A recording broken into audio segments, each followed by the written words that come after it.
Hello guys, welcome back to your YouTube channel S K मिस्टडी। मैं हूं आपका एजुकेटर शिव मिश्रा। आपका स्वागत करते हैं आपके अपने यूट्यूब चैनल एस के एम स्टडी पर। और यहाँ पर लेके आए क्लास 12 हिंदी का फुल पेपर सोल्यूशन। मैंने आपसे प्रॉमिस किया था कि हम लोग सितंबर के महीने में 3 पूरा सॉल्व पेपर सेट देखेंगे, तो ये हमारा दूसरा सॉल्व पेपर सेट है। और जितने भी मैं आपको सेट दे रहा हूँ भाई, डेली डेली आप प्रयास करिए, पढ़िए। हर एक सेट से क्वेश्चन पेपर आएगा, हर एक क्वेश्चन सेट से क्वेश्चन छपेगा, ये मेरी गारंटी, ये सीएम की गारंटी लिखित में दे सकता हूँ कि यहाँ से आपके 95% क्वेश्चन फंस जाएंगे। बात यही नहीं है, चाहे आप आर्ट के हो या फिर हम बात करें आप साइंस वाले, सभी के लिए मिलेगा, टेंशन ना लो। आर्ट की भी क्लासेस में अब मॉर्निंग में शुरू करने वाला हूँ, जिसमें आर्ट की सारी क्लासेस मिलेंगी, चाहे हिस्ट्री हो, ज्योग्राफी हो, अकाउंटेंसी हो, कोई भी आपका, उसका मैं सुबह प्रोवाइड करूंगा। और शाम को हम साइंस की क्लासेस रखेंगे। साइंस मतलब कि जो कि बच्चे बायोलॉजी और मैथ्स से हैं, ठीक है ना, कोई दिक्कत नहीं होगा। मिलकर आप लोग पढ़ेंगे भाईचारे की तरह, कोई दिक्कत नहीं है कि नहीं? बिल्कुल सर। चलिए सर, चैनल को पहले सब्सक्राइब कर दीजिए, वीडियो को लाइक कर दीजिए। इसका PDF Telegram channel SKM study पर अपडेट कर दिया जाए करेगा, जाके link in the description box join करें। यहाँ पे है आपका 2025 के लिए हिंदी का पूरा पूरा पेपर आने वाला है, एकदम छपने वाला पेपर है सर। 302 डीटी पेपर कोड है। अच्छा, कौन से जिले से हैं आप कमेंट बॉक्स में मेंशन करिए कि सर हम इस जिले से हैं, ताकि उस जिले के बारे में हम थोड़ा सा और अच्छे से गहराई समझे। 100 नंबर का पूर्णांक रहेगा। 100 में से पास होने के लिए 33 नंबर की जरूरत पड़ेगी। कितने नंबर की?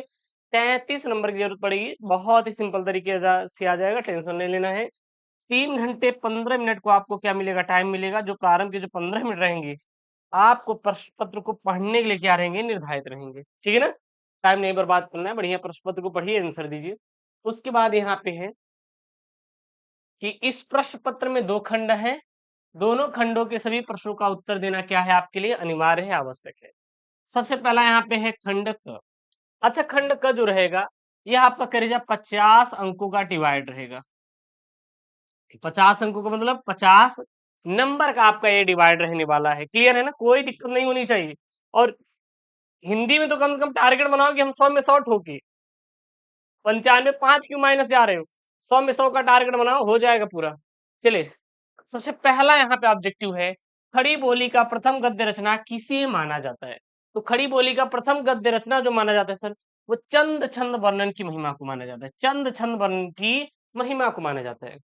हिंदी प्रदीप पत्रिका है, इसके संपादक कौन है? बालकृष्ण भट्ट है। नोट करिए, हिंदी प्रदीप जो है, यह एक पत्रिका है। यह क्या है? एक पत्रिका। इसके लेखक कौन है सर? संपादक कौन है? बालकृष्ण भट्ट है। संपादक मतलब कि जो उस किताब को लिखते हैं, जो उस पत्रिका को छापते हैं, मतलब लिखते हैं, छापने वाले कंपनी होते हैं। बाबू गुलाब राय की आत्मकथा है। आत्मकथा कौन सी है? मेरी असफलताएं। किसकी है? बाबू गुलाब राय की है। क्लियर है ना? अगला यहाँ पे है, अतीत के चलचित्र किस विधा की रचना? अच्छा, विधा मतलब क्या होता है गुरुदेव? प्रकार होता है। क्या होता है? प्रकार होता है। मतलब रचना का कौन सा प्रकार है? जैसे कि कहानी होता है, संस्मरण होता है, उपन्यास होता है, ठीक है ना, आलोचना होता है। तो यही पूछ रहा है कि जो अतीत के चलचित्र हैं, किस विधा की रचना है? तो यह सर जी है, संस्मरण है। क्या ऐसा? संस्मरण है। अगला यहाँ पे है आपका, जीवन और दर्शन की रचनाकार है। तो जीवन और जो दर्शन है, इसके रचनाकार हैं डॉक्टर शंपूरानंद। जीवन और दर्शन के जो रचनाकार हैं, डॉक्टर शंपूरानंद जी हैं। छापने वाला प्रश्न एकदम छाप लीजिए आप अपने पेपर में। अगला यहाँ पे दूसरे का क, हरी घास पर क्षण भर के रचनाकार हैं। तो जो हरी घास पर क्षण भर के रचनाकार हैं, अज्ञेय जी हैं। कौन है सर? अज्ञेय जी जो है सर, हरी घास पर क्षण भर के रचनाकार है, ठीक है ना, मेंशन कर लीजिएगा। अगला है ख वाला, हरिऔध जी की कृति नहीं है। तो सर चित्राधार, हरिऔध जी की कृति नहीं है। कौन सी? चित्राधार ही हरिऔध जी की कृति नहीं है। अगला यहाँ पे है ग वाला सर, देखिए ग वाला क्या है? साहित्य लहरी के रचयिता है सर, साहित्य लहरी के रचयिता सूरदास जी हैं। साहित्य लहरी के रचयिता कौन है सर? सूरदास साहित्य लहरी की रचयिता। अगला यहाँ पे, नौका विहार कविता किस कृति से अवतरित है? तो जो नौका विहार है, ये कहाँ से लिया गया है? इसका आपको कमेंट बॉक्स में आपसे मैं खुद क्वेश्चन पूछ रहा हूँ, क्योंकि अगर मैं 10 ऑब्जेक्टिव करा रहा हूँ, तो 10 में से कुछ ही का आंसर आपको देना है। कोई दिक्कत नहीं होनी चाहिए, ठीक है ना? कुछ तो आंसर दीजिए आप लोग। अगला यहाँ पे, जो दूसरा सप्तक था, तीसरा था सप्तक और दूसरा सप्तक, तो दूसरे सप्तक के कवि हैं सर, गिरिजा कुमार माथुर भी नहीं है, रामविलास शर्मा भी नहीं है, केदारनाथ भी नहीं है। तो कौन है सर जी? भवानी प्रसाद मिश्र। भवानी प्रसाद मिश्र कौन है सर जी? यह दूसरा सप्तक के क्या? कवि कहलाते हैं। अगला यहाँ पे तीसरा नंबर वाला है, ध्यान दीजिएगा। अब जो तीसरा नंबर आएगा 10 नंबर का गद्यांश, यहाँ से 5 प्रश्न रहेंगे। प्रत्येक प्रश्न की 2 नंबर आपके निर्धारित रहेंगे। क्लास 12th हिंदी वालों, कोई दिक्कत नहीं सर, हम तोड़ेंगे सर। कसम उनकी है, खा लिया है तो गुरुदेव हम लोग लेकर आएंगे 95, कुछ भी हो जाए। चलिए यहाँ पे सर है क्या, सबसे पहले आप आराम से गद्यांश को पढ़िएगा। मैं आपको उंगलियों पर आंसर करना सिखाऊंगा। ये 5 उंगली है, मतलब आपके 5 सवाल हैं, और हर एक उंगली पर आपको 2 नंबर दिलवाऊंगा। मतलब 10 नंबर एकदम फिक्स है। चलिए सर, आराम से करिएगा, कोई दिक्कत नहीं। बहुत ज्यादा एकदम दिमाग में स्ट्रेस नहीं लेना है, एकदम शांति बना के रखिए गुरुजी। कोई दिक्कत नहीं, हम थोड़ी ना जा रहे हैं गुरुदेव उनकी शादी में कि उनकी शादी होने वाली है। परेशान मत होइए, वो भी सर अभी पढ़ाई कर रहे हैं, कोई दिक्कत नहीं है। मैं यही नहीं मानता कि समृद्धि और अध्यात्म एक दूसरे के विरोधी हैं, या भौतिक वस्तु की इच्छा रखना कोई गलत सोच है। उदाहरण के तौर पर मैं खुद न्यूनतम वस्तुओं का भोग करते हुए जीवन बिता रहा हूं, लेकिन मैं सर्वस्व समृद्धि की कद्र करता हूं, क्योंकि यह अपने आप सुरक्षा तथा विश्वास लाती है, जो अंततः हमारी आजादी को बनाए रखने में सहायक है। आसपास देखेंगे तो आप पाएंगे कि खुद प्रकृति भी कोई काम आधे अधूरे मन से नहीं करती। किसी बगीचे में जाइए, मौसम में आपको फूल की बहार देखने को मिलेगी, अथवा ऊपर की तरफ देखें और यह ब्रह्मांड आप अनंत तक फैला दिखाई देगा। आपके यकीन से क्या भी परे होगा, कोई दिक्कत नहीं होनी चाहिए, ठीक है ना। सबसे पहले हम गुरुदेव इसका आंसर निकालेंगे। हम क्या निकालेंगे, एकदम आंसर निकालेंगे गुरुदेव। और आंसर में ये निकालेंगे सबसे पहले कि ये गुरुदेव कहाँ से लिया गया है, इसके लेखक कौन है। जैसे मान लीजिए, अगर उन्होंने पहला ही कदम स्कूल में रखा, तो आप कैसे जान जाते हैं कि वो आ गए, क्योंकि गुरुदेव उन्होंने सेंट मार रखा है। कौन सा, बतासा वाला, बतासा वाला। अच्छा, बतासा क्या होता है, जो भंडारे में सर मिलता है प्रसाद के रूप में, या फिर जब शादी उदी माहौल होता है तो वहां पे मिलता है ना। एक जहाँ पे मैं रहता हूँ, यहाँ पे एक लड़का रहता है, ठीक है ना, उस लड़के का नाम है सत्यम। सत्यम नाम है, तो बहुत मजा लेता है भाई साहब। गिफ्ट में मुझे एक मिला था परफ्यूम। तो जब बंदा मेरे रूम में आता है, मतलब फ्लैट में ही रहता है, वो ऊपर रहता है, जब वो आता है रूम में तो एक स्प्रे करता है, कहता है मामा जी आप बतासे वाला ये गिफ्ट में कहाँ पाएंगे परफ्यूम। तो बात समझिएगा चीजों को, ठीक ना। उसी प्रकार से समझेंगे, आप कैसे जानेंगे कि वो परफ्यूम बतासे वाला मार के आए हैं, और फिर उनको पहचान लेते हैं। पता है क्यों, क्योंकि आप बतासे को बहुत अच्छे तरीके से जानते हैं। नहीं, और क्या दूसरा नाम होता आप लोग बता दीजिए, मुझे नहीं पता। मिठाई नाम है, एक मिठाई है, चीनी का बनता है। चलिए, तो बस उसी प्रकार हम जानेंगे कि ये कहाँ से लिया गया है, इसके लेखक कौन है। जैसे मान लीजिए, आपको इसमें कुछ ढूंढना पड़ेगा शब्द। जैसे आपको भोग शब्द दिया, क्या शब्द दिया यहाँ पे, भोग शब्द दिया, और समृद्धि शब्द आपको दिखाई दे, अध्यात्म शब्द आपको दिखाई दे, ठीक है ना। और यहाँ पे जब फूल ही आ गया, तो वो फूल कहाँ पर खिलते हैं, पेड़ पर खिलते हैं। कहाँ पर खिलते हैं, पेड़ पर। तो अशोक के फूल, अशोक के फूल, बस दैट्स ऑल यार। फूल ही शब्द आ गया तो हम सीधा बता देंगे ना कहाँ से लिया गया सर। जब फूल आ गया तो सीधा समझ लीजिए कि गुरुदेव अशोक के फूल से लिया गया है, अशोक के फूल से लिया गया है। कोई इशू नहीं होना चाहिए आप लोगों को, बिल्कुल सर, हमें कोई इशू नहीं है। बस अब हम लोग सॉल्व कर लेंगे, ठीक है ना। अरे यार, सॉरी सॉरी सॉरी, ये नहीं है, ये नहीं है, ये नहीं, अशोक के फूल वाला नहीं है। देखिए, यहाँ पे जब हमें क्या दिखाई दे रहा है, समृद्धि शब्द दिखाई दे, अध्यात्म शब्द दिखाई दे। अच्छा, अध्यात्म का मतलब क्या होता है, देखिए फिर यहाँ पे समृद्धि शब्द दिखाई दे रहा है। फिर यहाँ पे भौतिक वस्तु दिखाई दे रही है। क्या दिखाई दे रही है, भौतिक वस्तु दिखाई दे रही है। तो ये समझ लीजिए कि हमें बताया जा रहा है ज्ञान के बारे में। किसके बारे में, ज्ञान के बारे में। हम और हमारा आदर्श, हम और हमारा आदर्श, इसके लेखक कौन है, डॉक्टर एपीजे अब्दुल कलाम है। थोड़ा मिस्टेक हो गया, इसके लिए माफी चाहते, कोई दिक्कत नहीं। चलिए, यहाँ आप क्या लिखेंगे, प्रस्तुत गद्यांश हमारी पाठ्य पुस्तकों के हम और हमारा आदर्श पाठ से अवतरित है, यानी लिया गया है। इसके लेखक डॉक्टर एपीजे अब्दुल कलाम है। It is very important for you, ठीक है ना। उसके बाद अगला है क्वेश्चन, रेखांकित गद्यांश का आशय स्पष्ट कीजिए। अच्छा, रेखांकित कहाँ से कहाँ तक है, खुद प्रकृति भी कोई काम आधे अधूरे मन से नहीं करती। किसी बगीचे में जाइए, आप मौसम में आपको फूलों की बहार देखने मिलेगी, अथवा ऊपर की तरफ देखेंगे कि ब्रह्मांड आपके अनंत तक फैला दिखाई देगा। अर्थात यहाँ पे डॉक्टर एपीजे अब्दुल कलाम ये स्पष्ट करना चाहते हैं कि यदि आप पढ़ाई कर रहे हैं, आप जीवन के लिए संघर्ष कर रहे हैं, तो आप अपना पूरा 100% दीजिए, आपको सफलता ज़रूर मिलेगी। ठीक है ना? अब गुरुदेव इसको हमें बढ़ा-चढ़ा के लिख देना है। जैसे कि मान लीजिए पिंकी की रिंकी से लड़ाई हो गई, ललाटे घूँचा। उसके बाद क्या हुआ, रिंकी जी ने क्या किया कि बातों को तोड़-मरोड़ कर मतलब खुद मारी पहले रिंकी ने पिंकी को, खुद तोड़-मरोड़ कर जाकर पेश कर दिया प्रधानाचार्य के पास और वो बच गई। उसी प्रकार आप बातों को तोड़-मरोड़ के पेश करिए, दैट्स द सवाल यही क्या है आंसर? भैया पिंकी और रिंकी जी मेरे ऊपर जाके एफआईआर मत ठोक देना, मैं बच्चों को समझा रहा हूँ, ठीक है ना? ये नहीं कि गुरुदेव आप बहुत मज़े ले रहे हैं, हम दिक्कत कर देंगे आपको। रेखांकित पंक्तियों के माध्यम से लेखक कहता है कि किसी भी कार्य को अधूरा नहीं छोड़ना चाहिए, अर्थात काम करते हुए उससे ऊब कर उसे अधूरा छोड़ देना चाहिए, ठीक है ना? ना? इसके लिए प्रकृति का उदाहरण प्रस्तुत करते हुए कहते हैं कि यदि आप अपने आस-पास देखेंगे तो आपको ऐसे प्रकृति की बहुत सारे उदाहरण मिल जाएँगे, जो पूर्ण होते हुए दिखेंगे। यानी प्रकृति अपने किसी काम को आधे अधूरे मन से नहीं करती। आप किसी फूलों के बाग में पहुँच जाइए, वहाँ आपको फूलों की बहार देखने को मिलेगी, क्योंकि मौसम ने अपने काम को अधूरा नहीं छोड़ा। लेकिन मौसम भी आया तो बहुत अच्छे से फूल को खिला कर गया। या फिर आप अपने ऊपर की ओर देखेंगे तो आपको ब्रह्मांड इस तरह विस्तृत दिखाई देगा, जिसका कोई अंत नहीं है, जहां आप सोच भी नहीं सकती।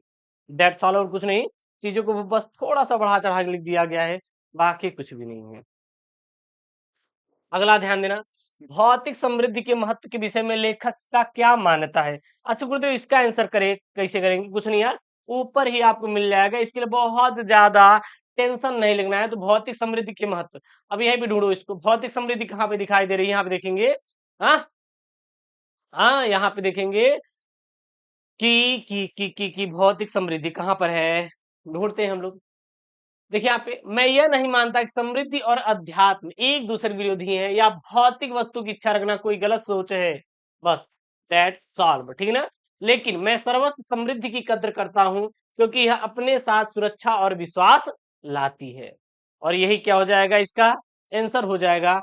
मतलब भौतिक समृद्धि के महत्व के विषय में लेखक मानता है कि भौतिक वस्तु की इच्छा रखना कोई गलत बात नहीं है। आप भौतिक वस्तुओं की इच्छा रख सकते हैं, जब तक आप भौतिक वस्तु की इच्छा नहीं रखेंगे तब तक कोई खुश कैसे होगा?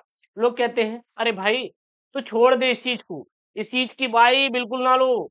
मतलब कि अगर तुम्हें आईफ़ोन चाहिए, तो उसको सोचो ही मत। कहते हैं, "अरे क्या यार ये सब में रखा है।" लेकिन जब तक आप आईफ़ोन के बारे में सोचोगे नहीं, उसको लाओगे कैसे? और उसके लाने के लिए आप मेहनत क्यों करेंगे? अब ज़रा सोचिए, जब आप आपका डिमांड रहेगा तभी तो आप मेहनत करेंगे। जब आपके अंदर डिमांड ही नहीं है, इच्छा ही नहीं है, तो आप मेहनत करेंगे। अगर जब आपको प्यास लगेगी तभी तो उठकर जाएँगे कुआँ से पानी निकाल कर पिएँगे, प्यास लगी नहीं है, तो थोड़ी ना पागल हो गए हैं भैया, पगला गए हम जाके कुआँ में कूद के पानी निकाल के पिएँगे, नहीं ना। तो बस वही यहाँ पे डॉक्टर एपीजे अब्दुल कलाम कहना चाहते हैं कि आप भौतिक वस्तुओं की जो चाह है रख सकते हैं, और हमारे साथ ये समृद्धि और बहुत सारा आत्मविश्वास लाती है, ठीक है ना? अगला यहाँ पे लेखक के अनुसार, देखना यहाँ पे, लेखक के अनुसार मनुष्य को जीवन में भौतिक एवं आध्यात्मिक वस्तुओं को किस प्रकार स्वीकार करना चाहिए? तो लेखक के अनुसार मनुष्य को जीवन में भौतिक एवं आध्यात्मिक वस्तुओं को न्यूनतम स्वीकार करना चाहिए। अच्छा गुरुदेव, हमने इसका आंसर कैसे कर दिया? अब कहेंगे गुरुदेव पगला गए हैं, डायरेक्ट आंसर ठोक दिए। नहीं करेजा, ऐसा नहीं करते हैं। देखना ऊपर न्यूनतम, यहाँ पे थोड़ा ध्यान देना है आपके, यहाँ पे थोड़ा ध्यान देना। जहाँ पे आपको दिखाई देगा, ए भैया ऊपर है करेजा, यहाँ पे थोड़ा सा और ऊपर आ जाएंगे, कोई दिक्कत नहीं है, कोई दिक्कत नहीं है, ठीक है ना? चलिए यहाँ पे देखना, देखना यहाँ पे, मैं यह नहीं मानता कि समृद्धि और अध्यात्म एक दूसरे के विरोधी हैं या भौतिक वस्तु की इच्छा रखना कोई गलत सोच है। उदाहरण के तौर पर मैं खुद न्यूनतम वस्तु का भोग करने के लिए जीवन बिता रहा हूँ। मतलब आप भौतिक वस्तु की चाह रखिए, लेकिन थोड़ा सा रखिए, इतना भी ज्यादा मत रख लीजिए कि पगला जाए एकदम। गुरुदेव हमें जाड़े में भी एसी की आवश्यकता है, तो जाड़े में अगर एसी लगा लेंगे ना तो बीमार हो जाएंगे, इसीलिए आपको एसी नहीं लगाना जाड़े में। न्यूनतम मतलब केवल गर्मियों में ही एसी लगाना है। अर्थात लेखक के अनुसार मनुष्य के जीवन में भौतिक एवं आध्यात्मिक वस्तुओं को न्यूनतम स्वीकार करना चाहिए। दैट्स द पॉइंट, कोई दिक्कत नहीं है। क्लियर है? बिल्कुल सर क्लियर है। उसके बाद यहाँ पे है, भौतिक समृद्धि अपने साथ क्या लाती है? सर भौतिक समृद्धि अपने साथ सुरक्षा और विश्वास लाती है। बहुत ही प्यारा क्वेश्चन है, और जो कि मैंने यहाँ पे आंसर किया। अच्छा गुरुदेव ये कहाँ से आंसर कर दिए?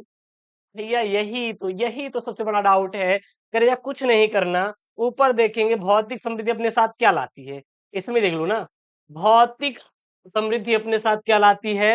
हाँ, तो देखिए यहाँ पे मैं सर्वस्व समृद्धि की कद्र करता क्योंकि ये अपने साथ सुरक्षा और विश्वास लाती है। कौन सुरक्षा और विश्वास लाती है? ये भौतिक वस्तु। भौतिक वस्तु अपने साथ क्या लाती है? लाती है तो समझ लीजिए यही लाती है ना, सुरक्षा और विश्वास लाती है। थोड़ी ना उनको लेकर आएगा कोई है, बवाल हो जाएगा गुरुदेव। घर वाले जान जाएंगे तो लाते घुचा देंगे, कोई दिक्कत नहीं। आप लोग गांव से है ना, पाए होंगे गुरुदेव डोल से काट को, पाएंगे कि भी अपने माँ बाप का। गुरुदेव हमारे मम्मी पापा मुझे बहुत प्यार करते हैं, हमें थोड़ी ना मारेंगे। अरे कभी वो काम करके देखिए ना, फिर पता चलेगा कि आपके माँ बाप आपको कितना प्यार करते हैं। फिर हम नहीं आएंगे बचाने के लिए, पहले बता दे रहे हैं। इसीलिए भैया अपना ध्यान देना, हमें बाद में मत फंसा देना, ठीक है ना। हाँ बता दे रहे, मजे ले रहे एकदम, बिल्कुल सीरियस नहीं लेना है। अगला यहाँ पे क्वेश्चन देखिए, निम्नलिखित पद्यांश पर आधारित प्रश्न का उत्तर दीजिए। 10 नंबर का करेजा पद्यांश से कोई दिक्कत नहीं, आप अपना निकाल लीजिए सर। क्वेश्चन बैंक, आपने क्वेश्चन बैंक लिया नहीं, वहां से आप इसको कर सकते, कोई दिक्कत नहीं। जल पंजरगत अब अरे अधीर अभागे वे, ज्वलित भाव थे स्वयं तुझी में जागे। पर था केवल क्या ज्वालित भाव ही मन में, क्या शेष बचा था कुछ न इस मन में। कुछ मूल्य नहीं वात्सल्य मात्र क्या तेरा, पर आज अन्य सा हुआ वत्स भी मेरा। थूके मुझ पर त्रैलोक भले ही थूके, जो कोई जो कह सके कहे क्यों चूके। अब सबसे पहले यहाँ पर है, बोला है कि उपयुक्त पद्यांश का शीर्षक और कवि का नाम लिखे। तो ध्यान देना, बहुत ही सिंपल तरीके से उपयुक्त पद्यांश साकेत शीर्षक से अवतरित है और इसके कवि सर मैथिली शरण गुप्त है। कौन है? मैथिली शरण गुप्त है। याद कर लीजिए। अब याद करने की टेक्निक क्या रहेगा? साकेत। साकेत के सर लेखक कौन है? मैथिली शरण गुप्त हैं। बहुत प्यार से आप लोग इसको याद करेंगे, बहुत ज्यादा डिस्टर्ब नहीं करना है। ज्यादा डिस्टर्ब करेंगे तो आप खुद डिस्टर्ब हो जाएंगे। उपयुक्त पद्यांश में किसके, किससे, किसका संवाद हो रहा है? तो कैकेयी का संवाद हो रहा है। किससे? राम से। कैकेयी का संवाद हो रहा है राम से, ठीक ना। साकेत मतलब कैकेयी अनुताप, साकेत मतलब कैकेयी अनुताप। ध्यान देना कोई भी चीज यहाँ पे। हाँ, अगला था, वे ज्वलित भाव किसमें जागे। वे जलित भाव किसमें जागे? वे क्या जलित भाव मन में ही थे? हाँ, वे जलित भाव क्या स्वयं तुझी में हाँ, साकेत मतलब समझ रहे हैं ना कहाँ से लिया गया है, कहाँ से लिया गया है, समझ में आ रहा है ना। हाँ सीधा बोलिएगा, क्या कि तो आप बाला है गुरुदेव। अगला यहाँ पे, वे ज्वलित भाव किसमें जागे थे? वे ज्वलित भाव कैकेयी में ही जागे थे। अगला है, रेखांकित अंश की व्याख्या कीजिए। तो इस पंक्ति में कैकेयी की विवशता तथा पश्चाताप का वर्णन है। कैकेयी अपनी अधीर मन लगाए प्रश्न पूछती है, क्या मेरे मन के वात्सल्य भाव अर्थात पुत्र स्नेह कुछ भी मूल्य नहीं है? किंतु हाय आज स्वयं मेरा ही पुत्र मुझ पे पराये की तरह व्यवहार करता है। अगला, अगर कोई मिस्टेक हो तो बिल्कुल कमेंट बॉक्स में डाल दीजिएगा। भाई साहब हम भी इंसान हैं, हम भी इंसान हैं, हो जाती है कभी कभी चीजें चीजें गलतियां। अगर मान लो प्रिंटिंग मिस्टेक है तो कोई दिक्कत नहीं। पश्चाताप की अग्नि कौन सी जल रही है? तो पश्चाताप की अग्नि में कैकेयी माता जी जल रही हैं, ठीक है ना, कोई दिक्कत नहीं। अब कर लेंगे। अगला है यहाँ पे प्रश्न आपका 5 नंबर। प्रश्न 5 नंबर क्या है? ध्यान देना, बहुत ही आसान तरीके से 5 अंक ये आपका हो जाएगा। निम्नलिखित में से किसी एक लेखक का साहित्यिक परिचय देते हुए उनकी प्रमुख कृतियों का उल्लेख कीजिए। अधिकतम शब्द आपको 80 शब्दों में लिखना है। डॉक्टर एपीजे अब्दुल कलाम है, डॉक्टर हजारी प्रसाद द्विवेदी है, वासुदेव सड़गरवाल है। थोड़ा यहाँ पे ध्यान दीजिएगा, डॉक्टर एपीजे अब्दुल कलाम किसके लेखक हैं? हम और हमारा आदर्श, हम और हमारा, हमारा आदर्श के गुरुजी लेखक कौन है? डॉक्टर एपीजे अब्दुल कलाम है। डॉक्टर हजारी प्रसाद द्विवेदी कौन है सर जी? अशोक के फूल के लेखक कौन है सर? अशोक के जो फूल हैं इसके लेखक करेजा कौन है? वो है आपके डॉक्टर हजारी प्रसाद द्विवेदी। वासुदेव सड़गरवाल किसके लेखक हैं? सर राष्ट्र का जो स्वरूप है, राष्ट्र का जो स्वरूप है, इसके लेखक कौन है? इसके लेखक वासुदेव शरण अग्रवाल है। चलिए, पहला यहाँ पे है डॉक्टर एपीजे अब्दुल कलाम का, आपको लिखना है। किसका लिखना है? डॉक्टर एपीजे अब्दुल कलाम का, कोई दिक्कत नहीं, लिखते हैं।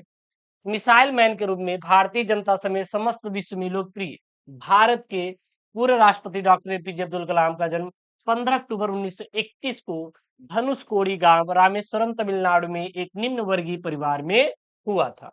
आर्थिक अभाव में पल रहे कलाम ने अपनी शिक्षा की राह की सारी मुश्किलों का सामना डट कर किया और डीआरडीओ से जुड़कर तदंतर इसरो में मुख्य वैज्ञानिक के तौर पर भारत को परमाणु शक्ति के तौर पर क्या किया इन्होंने विकसित किया और इतने महत्वपूर्ण पदों पर कार्यरत होते हुए भी अपने प्रेरक प्रसंगों तथा वैज्ञानिक दृष्टिकोण को भावी पीढ़ी खासकर बच्चों से साझा करने का समय वे निकाल लिया करते थे और ऐसे ही 27 जुलाई 2015 को भारतीय प्रबंधन संस्थान शिलांग मेघालय में एक व्याख्यान के दौरान हृदयाघात से इनकी मृत्यु हो गई। अच्छा, ये क्या है व्याख्यान, मतलब कि बच्चों के साथ ये बातें कर रहे थे, ठीक है ना, पोडियम पर, और वहीं पर इनको हार्ट अटैक आ गया जिसकी वजह से इनकी क्या हो गई, मृत्यु हो गई। अच्छा, इनकी प्रमुख रचनाएं सर क्या क्या है? India 2020, a vision for new millennium, wings on fire. Wings on fire मतलब an autobiography, ignite minds, analysing the power within Indian, आरोहण प्रमुख स्वामी जी के साथ मेरा आध्यात्मिक सफर, कलाम की प्रेरणादायक क्या है, कृतियां हैं। कोई दिक्कत नहीं सर, याद कर लेंगे। अगला यहाँ पे खवाला है, क्या खवाला है, ध्यान दीजिएगा करेजा। निम्नलिखित में से किसी एक कवि का साहित्यिक परिचय देते हुए उनकी प्रमुख रचनाओं का उल्लेख कीजिए। अधिकतम शब्द आपको 80 शब्दों में आंसर देना है। 5 नंबर का है। जयशंकर प्रसाद, सुमित्रानंद पंत और रामधारी सिंह दिनकर। रामधारी सिंह दिनकर, ठीक है। चलिए सर, यहाँ पे हम ले रहे हैं किसका, सुमित्रानंदन पंत का। क्या लिखेंगे इसमें? प्रकृति के सुकुमार कवि सुमित्रानंदन पंत का जन्म उत्तराखंड खंड के कुमायूं प्रांत के कौसानी नामक ग्राम में 1900 ईस्वी में हुआ था और बचपन से ही कवि हृदय सुमित्रानंद पंत ने उच्च शिक्षा के लिए प्रयागराज का रुख किया। मतलब इन्होंने प्रयागराज में पढ़ाई किया और इसे ही अपनी कर्म स्थली भी बनाया। सन 1942 में लोकायतन नामक संस्कृति पीठ का निर्माण किया। अरविंद दर्शन का प्रभाव उनके कार्य पर भी पड़ा और आपने प्रयागराज के रूपाभ नामक पत्रिका का संपादन भी किया और 1950 में पंत आकाशवाणी से जुड़े और विभिन्न राष्ट्रीय पुरस्कारों से पुरस्कृत पंत ने हिंदी साहित्य, क्या सर, हिंदी साहित्य में छायावाद की धारा का प्रवर्तन भी इन्होंने किया। क्लियर है? उसके बाद सन 1977 में प्रकृति का चितेरा यह साहित्यकार स्वर्गधाम में कूच कर गया। कला और बूढ़ा चांद, चिदम्बरा, लोकायतन, वीणा, ग्रंथ पल्लव, गुंजन, युगांत, ग्राम इत्यादि कृतियों के रचनाकार पंत ने प्रकृति के मानवीकरण को अपने सृजन में सहचरी बनाया और पंत का काव्य प्रकृति, मानवतावाद और अंतः चेतनावाद से प्रभावित है। पंत जी की कृतियों में स्थूल के विरुद्ध सूक्ष्म के विद्रोह को चित्रमयी भाषा के साथ स्थान प्राप्त किया है। क्लियर है ना? यहाँ तक कोई दिक्कत आपको नहीं होना चाहिए। अगला यहाँ पे अगर प्रश्न देखिए, बात नंबर करते हैं छठा का। सर बहुत ही प्यारा प्रश्न है यार, यहाँ पे 5 नंबर का प्रश्न है। देखिएगा यहाँ पे क्या लिखना है सर जी, पंचलाइट अथवा बहादुर कहानी का सारांश लिखिए। एक सारांश आता है, एक उद्देश्य आता है। सारांश उद्देश्य अलग अलग है।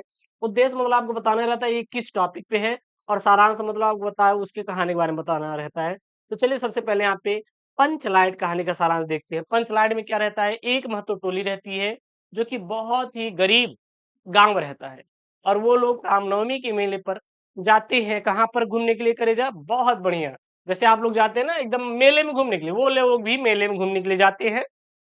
और वहां से वो जो गांव वाले होते हैं, यानी टोली, टोली मतलब एक ग्रुप होता है, प्रधान जी पेट्रोमैक्स खरीद कर लाते हैं अपने घर पर और कहते हैं भाई साहब आज जब रात में अंधेरा हो जाएगा, क्यों पहले लाइट नहीं हुआ करती थी, अंधेरा हो जाएगा तो इसी पेट्रोमैक्स को जलाकर हम लोग बढ़िया भजन कीर्तन करेंगे और बढ़िया पूरी खाएंगे, कोई दिक्कत नहीं है, भंडारा करके। तो भाई साहब अब लेकर आए, रात हो गई।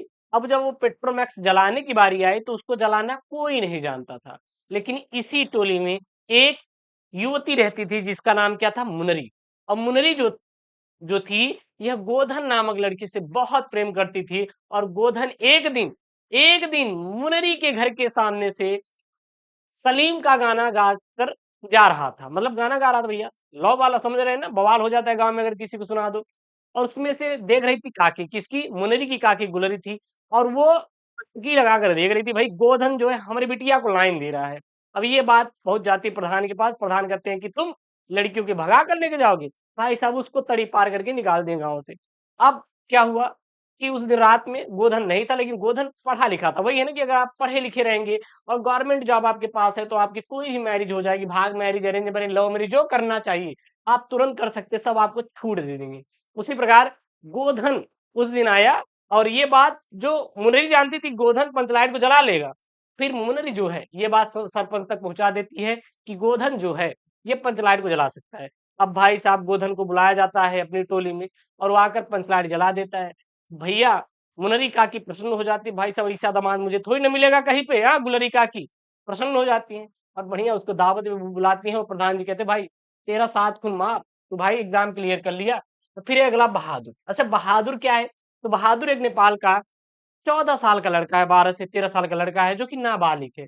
इनकी मम्मी इनको 2 थप्पड़ लगाई, बेटवा तू पढ़ाई करे, लेकिन ये पढ़ाई नहीं करता था, इसीलिए इनको 2 थप्पड़ लगाई और ये भाग कर गांव से चला आया कहाँ पर, शहर में। और जब ये शहर में आया तो इनको नौकरी की तलाश थी, और नौकरी के लिए भटक रहे थे, क्योंकि भैया नौकरी मिलेगी तभी तो भोजन इनका मिलेगा।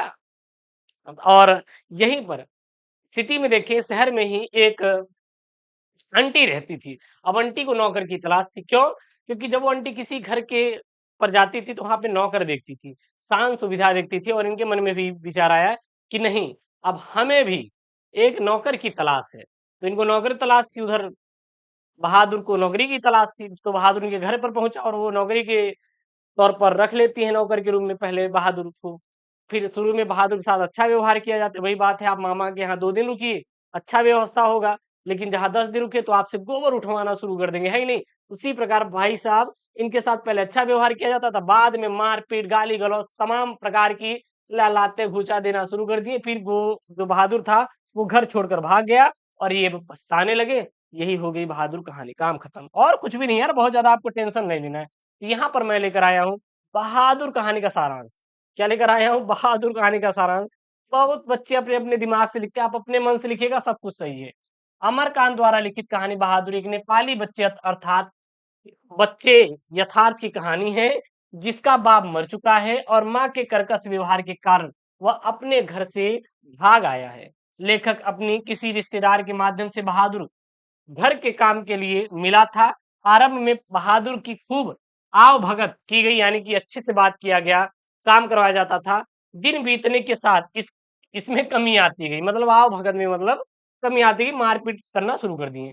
लेखक की पत्नी निर्मला जो थी वो किशोर, यानी कि लेखक की पत्नी निर्मला नाम है इनका, एक कह सकते हैं मतलब कि काल्पनिक नाम है।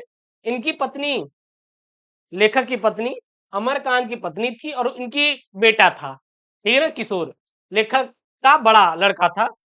तो मानो बस बहादुर को पीटने के लिए बहाने ढूंढता था, भाई एक बहाना ढूंढ के लगा दे इसको 2 तमाचा। बहुत बहुत लोगों की आदत होती मारने की। बहादुर का बाल मन जब तक आहत होता रहा, हाँ, परंतु अगले दिन फिर हंसता खेलता बहादुर पूरे घर के लिए चकरघन्नी की तरह घूम घूम कर काम करने लगता था। मतलब बहादुर पीटा जाता था, लेकिन भाई अब 12 से 13 साल का लड़का है, भाई साहब भूल जाता था, जब सोने के बाद उठता उठता था सुबह। हाँ, और फिर उसका अब जो बेटा था लेखक का, फिर पीट देता था दूसरे दिन। हाँ, एक बार मेहमानों के रुपए खो जाने पर घर वालों ने बहादुर पर चोरी का इल्जाम लगा दिया और उससे दुर्व्यवहार किया। तब बहादुर के स्वाभिमान को चोट पहुंची, मतलब एक दिन तो चोरी का इल्जाम लगाया, भाई तूने ही चोरी किया है, और उसका बेटा लाते घुसा पीट दिया। इतने में भाई उसका दिमाग डिस्टर्ब हो गया, मतलब कि ठीक है पीटते तो चलता था, अब आज तुम चोरी का इल्जाम लगा लिए, जब जब भी मैं चोरी किया ही नहीं हूँ, बस। और कुछ नहीं था, और इसी को भाई साहब वो अपने दिल पे लिया, और फिर वो घर छोड़कर भाग गया, कहा कि हम नहीं रहने वाले इस घर में। भाई साहब एकदम शैतान लोग रहते हैं। काम खत्म, और फिर घर वाले पश्चाताप करते हैं कि बहादुर आ जाए, लेकिन भाई इतना मारे पीटे कोई आएगा दोबारा? नहीं आएगा ना। फिर वो नहीं आया दोबारा, काम खत्म हुआ। अगला है सौ पठित खंड काव्य। अच्छा, जो ये सौ पठित खंड काव्य है, यह आप अपने जिले के अनुसार आंसर करेंगे। जो आपका जिला रहेगा अपने अनुसार आंसर करेंगे। हर बच्चे अपने अपने जिले को मेंशन कर देंगे, ताकि आपका मैं करवा दूं। ये 5 नंबर का आएगा। जैसे मुक्ति यज्ञ है, रश्मि रथी है, और कौन है करे जाए यहाँ पे, त्यागपथी है, आलोक नृत्य है, सत्य की जीत है, श्रवण कुमार है, ठीक है ना, इत्यादि है। तो ये आप अपने जिले के अनुसार कर लेंगे, कोई इशू नहीं होना चाहिए। उसके बाद एक और काम कर लीजिएगा, हालांकि यहाँ पे मैंने संस्कृत का गद्यांश और पद्यांश का उत्तर दिया है, कोई दिक्कत नहीं होगी, आप पढ़े लेना, यही है संस्कृत का गद्यांश। ये देखेंगे तो आपका 7 नंबर का आएगा, 2 5 7, यानी कि 2 नंबर का क्या आएगा, इसका संदर्भ लिखने के लिए और 5 नंबर मिलेगा आपको इसका अनुवाद लिखने के लिए। तो ये संस्कृत वाला देख लीजिए कहाँ से कहाँ तक है। महापुरुषा लौलिक प्रलोभनेषु बद्धा से लेकर कहाँ तक है, नाट्य जत तक है, नाट्य जत तक। अब इसका सबसे पहले हम लोग क्या लिखेंगे, संदर्भ लिखेंगे और अनुवाद लिखेंगे। चलिए लिख लेते हैं यहाँ पे, क्या है संदर्भ इसका, संदर्भ में लिखेंगे आप लोग। प्रस्तुत गद्यांश हमारे पाठ्य पुस्तक संस्कृत दिनदर्शिका के महामना मालवीय पाठ से उद्धृत है। इसका हिंदी अनुवाद क्या हो जाएगा, महापुरुष सांसारिक प्रलोभन में फंसकर अपने निश्चित लक्ष्य से कभी भी भ्रष्ट नहीं होते। देश की सेवा में अनुरक्त यह युवक उच्च न्यायालय की सीमा में न रह सका। पंडित मोतीलाल नेहरू, लाला लाजपत तथा अन्य राष्ट्रनायकों के साथ वह भी देश के स्वतंत्रता संग्राम में उतर पड़े और देश में कांग्रेस के 30वें अधिवेशन में इन्होंने अध्यक्ष पद को सुशोभित किए गए और रॉलेट एक्ट के कानून विरोध में इसके ओजस्वी भाषण को सुनकर अंग्रेज शासक भयभीत हो गए और बहुत बार जेल में डाले जाने पर भी वे वीर ने मतलब कि जेल में जाने के बाद भी ये देश सेवा व्रत को नहीं छोड़ा, मतलब देश के लिए जान देने के लिए आतुर रहते थे। उसके बाद अगला है आपका श्लोक है। इसको हम लोग क्या कहते हैं, एक गद्यांश होता है, एक संस्कृत का पद्यांश होता है। तो पद्यांश को हम लोग संस्कृत में कहते हैं श्लोक। किसी एक संदर्भ मतलब कि 2 श्लोक आएंगे, उसमें से किसी एक का हिंदी और संदर्भ लिखना रहेगा। जैसे यहाँ पे विद्या विवादाय धनम मदाय शक्ति परेशान परपीड़ानाय, हाँ खलस्य साधु विपरीत मेत जानाय दानाय न रक्षणाय। अर्थात सबसे पहले इसको आप संदर्भ लिखेंगे, क्या लिखेंगे, प्रस्तुत श्लोक हमारी पाठ्य पुस्तक संस्कृत दिनदर्शिका के सुभाष रत्नायन नामक पाठ से उत्तरित है। इसका अनुवाद क्या लिखेंगे कि दुष्ट की विद्या विवाद के लिए। अगर कोई भाई साहब दुष्ट आदमी है तो उसकी जो विद्या होती विवाद के लिए, मान लीजिए उनको पता हो गया कि भाई साहब अगर कोई व्यक्ति हमें कुत्ता बोल दिया तो उसके ऊपर ये हमें एफआईआर करना है, ये धारा लगा के एफआईआर करना है। कोई दुष्ट व्यक्ति है अगर उसने वो पढ़ाई कर ली तो जाके वही एफआईआर उसके ऊपर ठुकवा देगा, ठीक है ना। धन मद के लिए, अगर कोई दुष्ट है तो विद्या जो है विवाद के लिए यूज करेगा, धन मद के लिए बढ़िया गांजा फूकेगा, कोई दिक्कत नहीं है, ठीक है ना। और शक्ति दूसरों को पीड़ित करने के लिए होती है, और शक्ति बढ़िया एकदम पिटाई उटाई करेगा, पकड़ पकड़े ले काने पे 2 तमाचा, ठीक है ना। और इसके पर भी सज्जन की विद्या ज्ञान के लिए और धन दान के लिए और शक्ति दूसरों की रक्षा के लिए होती है। एक दुष्ट और एक क्या, सज्जन, तो बस उसका क्या है, विपरीत है। अगला यहाँ पे निम्नलिखित मुहावरा, मुहावरा लोकोक्ति आएगा 2 नंबर के। निम्नलिखित मुहावरों और लोकोक्तियों में से किसी एक का अर्थ लिखकर वाक्य प्रयोग कीजिए। अपने पैरों पर खड़ा होना, अरे गुरुदेव अपने पैरों पर खड़ा होना मतलब कि कामयाब होना।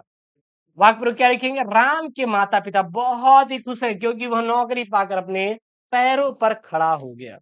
उल्टी गंगा बहाना, उल्टी गंगा मतलब असंभव काम करना है, यानी कि उम्मीद से परे। अब एक लड़का आया कह दिया कि मैं आज इस धरती को क्या कर दूंगा, पलट दूंगा। क्या वो कर पाएगा, नहीं कर पाएगा। तो बस वही है, तुम इस काम को नहीं कर पाओगे, तुम्हारे लिए है उल्टी गंगा बहाने के समान है। गूलर का फूल होना, गुरुदेव उनसे मुलाकात किए बहुत महीने हो गए और वो तो गूलर के फूल हो गए, वो आते ही नहीं। अब हम नाम नहीं बताएंगे कौन, नहीं तो बवाल हो जाएगा गुरुदेव एकदम। गूलर का फूल होना अर्थात दुर्लभ होना, यानी कि दिखाई ना देना।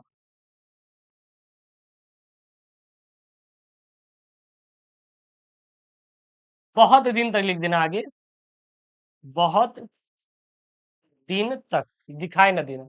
अर्थात इस संसार में पहले के जैसे लोग मिलना गुलर के फूल के समान थे, क्योंकि पहले के जैसे लोग बहुत अच्छे रहते थे। और आज आज तो गुरुदेव हम ही तोप है, ठीक है ना। अगला यहाँ पे क्या है, मक्खन लगाना, यानी कि खुशामद करना। गुरु जी पता है जो प्रीति है ना, प्रीति है ना, वो नंबर को गेन करने के लिए गुरु जी के बारे में एकदम प्रशंसा करती रहती है कि हमारे केमिस्ट्री वाले गुरुजी सबसे अच्छे हैं, क्योंकि केमिस्ट्री में उसको क्या लेना है, हमें 30 नंबर फ्री में चाहिए। यानी कि आप अपने काम को मनवाने के लिए दूसरों की प्रशंसा करते फिरते हैं। प्रीति यहाँ पे काल्पनिक नाम है, एकदम दिल पे नहीं लेना है कि हाँ गुरुदेव ये गुरुदेव नाम मेरा ले लिया, अब दिक्कत हो जाएगा, ठीक है ना। वाक्य प्रयोग क्या लिखेंगे यहाँ पे, वाक्य प्रयोग क्या लिखेंगे, वाक्य प्रयोग क्या लिखेंगे, वे उन्हीं का काम करते हैं जो उन्हें मक्खन लगाते हैं, बिल्कुल। और यहाँ पे 10 नंबर वाला जो है ये आपका अपठित गद्यांश है। अच्छा, अपठित गद्यांश पर मैंने वीडियो बनाया था, बहुत प्यारा ही टॉपिक है, मैं इसको फ्री में करवा दूंगा 5 नंबर, इसकी चिंता मत करना यार। अब मेरे ऊपर भरोसा करते हो ना, दैट्स ऑल, काम खत्म हुआ। अगला है यहाँ पे निम्नलिखित शब्द युग्म, युग्मों का सही अर्थ चयन करेंगे। जलद और जलद। तो जलद मतलब क्या होता है? बादल होता है। जलद मतलब क्या होता है? बादल होता है। और जलज मतलब क्या होता है? कमल होता है। तो जलद और जलज। तो जलद मतलब क्या होता है? बादल। जलज मतलब क्या होता है? कमल। अवलंब और अविलंब। अवलंब और अविलंब। अवलंब मतलब क्या होता है? सर सहारा होता है। अवलंब मतलब सहारा होता है। अविलंब मतलब क्या होता है? शीघ्र होता है। सर क्या होता है? शीघ्र, जल्दी। इसको और क्या लिख सकते हैं सर? जल्दी लिख सकते हैं। क्या लिख सकते हैं सर? जल्दी लिख सकते हैं, कोई दिक्कत नहीं होना चाहिए। अवलंब मतलब सहारा, अविलंब मतलब क्या हो जाएगा? शीघ्र, यानी बोले तो जल्दी हो जाएगा, कोई दिक्कत नहीं होना चाहिए। ठीक है ना? चलिए सर, अगला यहाँ पे है निम्नलिखित शब्दों के दो अर्थ लिखिए। निम्नलिखित शब्दों में से किसी के दो अर्थ लिखिए। 2 नंबर का है करीजा। पहला क्या है? अच्छत, फिर कर है, फिर द्विज है। अच्छत मतलब क्या होता है? अखंडित होता है। अखंडित, या जिसके खंड या टुकड़े न हुए हैं। उसके बाद धान का लावा भी होता है। अच्छत कहते हैं ना, जब आपके यहाँ हाँ सत्यनारायण व्रत कथा होता है तो पंडित जी कहते हैं थोड़ा अच्छत लाइए और ये यहाँ पे छिड़क दीजिए, मतलब कि आप चावल ले आइए और बढ़िया भगवान के ऊपर डाल दीजिए। उसके बाद कर, कर मतलब क्या होता है? टैक्स होता है। और क्या होता है? हाथ होता है। द्विज मतलब ब्राह्मण होता है और जन्म लेना होता है, और शायद हाथी भी होता है क्या? आप लोग थोड़ा सा इसको देख लेना, ठीक है ना? अगला यहाँ पे निम्नलिखित वाक्यांशों के लिए एक शब्द का चयन कीजिए। जैसे यहाँ पे किए गए उपकार को न मानने वाला सर कृतज्ञ कहलाएगा। क्या कहलाएगा? कृतज्ञ कहलाएगा। किए गए उपकार को न मानने वाला कृतज्ञ कहलाएगा। कोई दिक्कत? घृणा करने के योग्य। सर घृणा करने के योग्य क्या कहते हैं? तो जो घृणा करता है उसे कहते हैं घृणास्पद बोलते हैं। क्या बोलते हैं? घृणास्पद बोला जाता है। घृणा करने के योग्य को क्या बोलते हैं? घृणास्पद कहते हैं। कोई दिक्कत नहीं है, करे जाए एकदम बहुत ही सिंपल तरीके से इसका आंसर करेंगे। अगला है, 2 वाक्यों को शुद्ध करके लिखिए। देखिए 4 वाक्य यहाँ पे। महादेवी वर्मा विद्वान कवित्री थी। तो महादेवी वर्मा एक विद्वान कवित्री थी। महादेवी वर्मा विद्वान कवित्री थी, बल्कि यहाँ पे रहेगा महादेवी वर्मा विद्वान विद्वान एक विसुदी कवित्री थी। क्या थी? विसुदी, विसुदी, विसुदी कवित्री थी। ये यहाँ पे आप लोग छाप दीजिएगा, ठीक है? थोड़ा सा मिस्टेक है यहाँ पे। अगला है, मैं भोजन कर लिया हूँ। तो यहाँ पे क्या लिखेंगे? मैंने भोजन कर लिया है। मैंने भोजन कर लिया। अगला है, कृपया मेरे सामानों पर निगाह रखने की कृपा करें। कृपया मेरे सामान पर निगाह रखने की कृपा करें। अगला है, तुम मेरे से बात मत करो। अब मेरे से क्या होता है भाई? सही लिखो ना, तुम मुझसे बात मत करो, दैट्स ऑल। अगला यहाँ पे रस छंद अलंकार बिल्कुल 6 नंबर का है। बाहर का क है यहाँ पे, बहुत प्यारा सवाल है सर, याद कर लेंगे, मैं नहीं सुनना। करुण रस अथवा हास्य रस का स्थायी भाव के साथ एक उदाहरण दीजिए। अच्छा, करुण रस क्या है? मान लीजिए जब आपका ब्रेकअप हुआ तो आपको क्या आया सर? रोना आया, तो वहां पे क्या हो गया सर? करुणा, दुख हो गया। अब हास्य रस, हास्य रस का मतलब वो है गुरुदेव कि एक दिन उनसे रास्ते मुलाकात हो गई, बढ़िया, हमें क्या आ गई सर? हंसी आ गई, तो क्या हो गया गुरुदेव?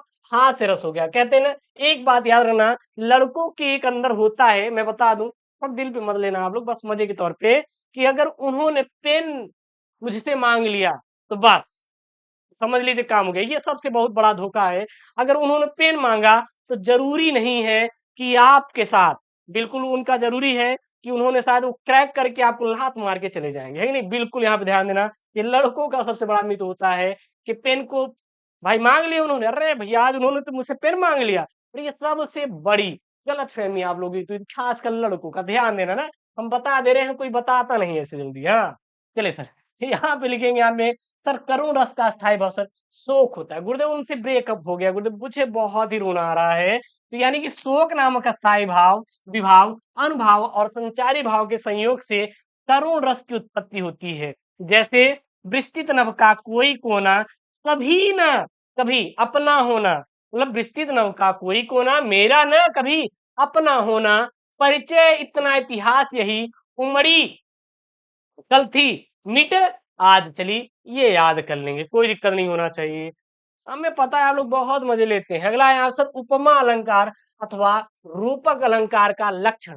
अच्छा, लक्षण मतलब क्या होता है, थोड़ा ध्यान देना।